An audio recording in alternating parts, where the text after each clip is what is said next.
You know that feeling when acid reflux just hits out of nowhere? You could be fine 1 second and then all of a sudden there's this burning in your throat, in your chest, feeling like there's lots of mucus being produced, coughing, post-nasal drip, or even chest pain, difficulty breathing. Those are just a few symptoms of an acid reflux flare. If you have been in the throes of an acid reflux flare, you know how stressful and frightening this can be. Sometimes we know why we had an acid reflux flare, other times we don't. And what's important for you to remember is that in the moment when you're flaring, while you're very symptomatic and anxious about these symptoms, you do not need to figure out exactly why you're having a flare in that moment. You need to focus on healing and getting better and keeping yourself in a healthy headspace. This brings me to tip number 1, which is your mindset. When you have a reflux flare, it is essential that you prioritize a positive, healthy mindset because things can spiral very, very quickly when you're dealing with acid reflux. Even though the first instinct when you have a flare is to panic, overanalyze everything you ate, Google your symptoms, I want you to just slow down. Stress can increase the pain sensations in your esophagus, and it can also increase the permeability, meaning it makes your esophagus more susceptible to damage. So it's really important that we start our day with a 5 or 10 minute meditation. Doing diaphragmatic breathing after your meals can also help prevent reflux. So mix in some diaphragmatic breathing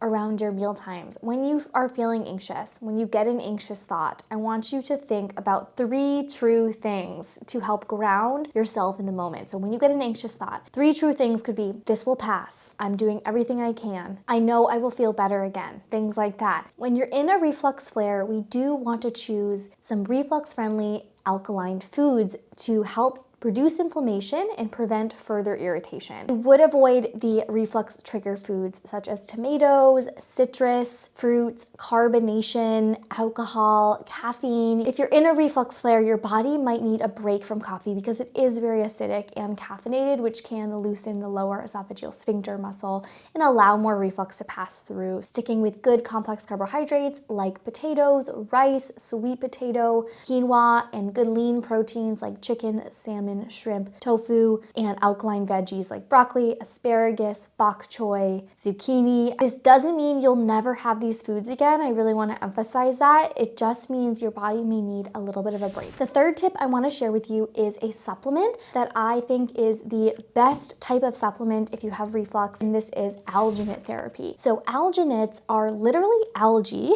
from the ocean, and the algae can float on top of liquid surfaces. So when you take an alginate, it creates this little gel barrier at the top of your stomach, right at the lower esophageal junction, and it prevents reflux from moving upwards into the esophagus. It is a miracle for a lot of people with lower esophageal sphincter issues, with hiatal hernia, who may have anatomy that make us more susceptible to having reflux. So the one that I typically recommend is reflux wrapped. This is down below in the description. I just really prefer the ingredients on this one, but there are other ones available if you're not in the United States, like Gaviscon Advanced. You want to make sure you look for the Gaviscon Advanced aniseed flavor though, because that is typically better tolerated than the mint flavor, because mint can also be a reflux trigger. I really love using these after meals and before bed, so really helpful. Again, the link is down below in the description. One other thing that you can look for when you're at the grocery store is a tea by Traditional Medicinals called Throat Coat Tea. And this is a great pickup if you're at the store shopping for your reflux-friendly groceries, because it's an easy way to get in an herb called slippery elm. Slippery elm is an herb that's been used for centuries to reduce inflammation in the throat and the esophagus. Tip number 5 is really being careful about your evening routine. Ideally, dinner shouldn't be your heaviest meal either. You really want to think about allowing time for your stomach to empty before you lay down. Otherwise, you get horizontal and you don't have the gravity to keep stomach contents in your stomach. So really important that we think about this earlier dinner, and also probably doing some sort of stress management in the evening. Again, like a little bit of yoga. Sleep is so essential for your healing. So managing stress before bed can help you get a deeper sleep that can support reducing inflammation and healing. Tip number 6 is thinking about the way that you eat. While you're in your flare, you want to really cultivate these habits of mealtime hygiene. And this is slowing down during your meals, chewing well, really savoring each bite, getting that digestive process going in the mouth. Because remember, your stomach doesn't have teeth. And so if you eat really rapidly and you don't chew your food, all of your food arrives at the top of the stomach and creates like this traffic jam.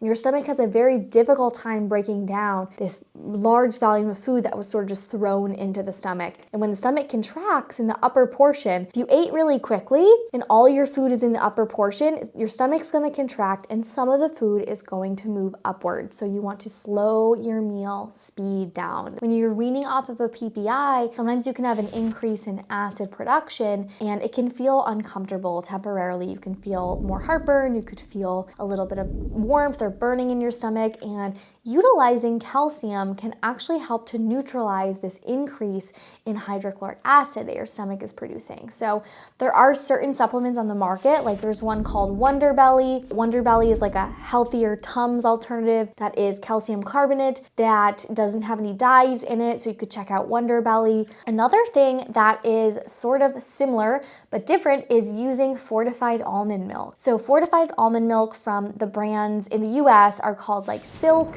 or Breeze. They are actually fortified with calcium carbonate, and 1 glass, 8 ounces, gives you 400 milligrams of calcium carbonate. And this is about 1/4 of a Tums or of a Wonder Belly. And that can help to neutralize acidity. Some people feel like the almond milk also coats and calms their throat and esophagus. So that is a little bit of a rescue that you can use and grab when you're grocery shopping. You can get back on track, and you're not alone in this.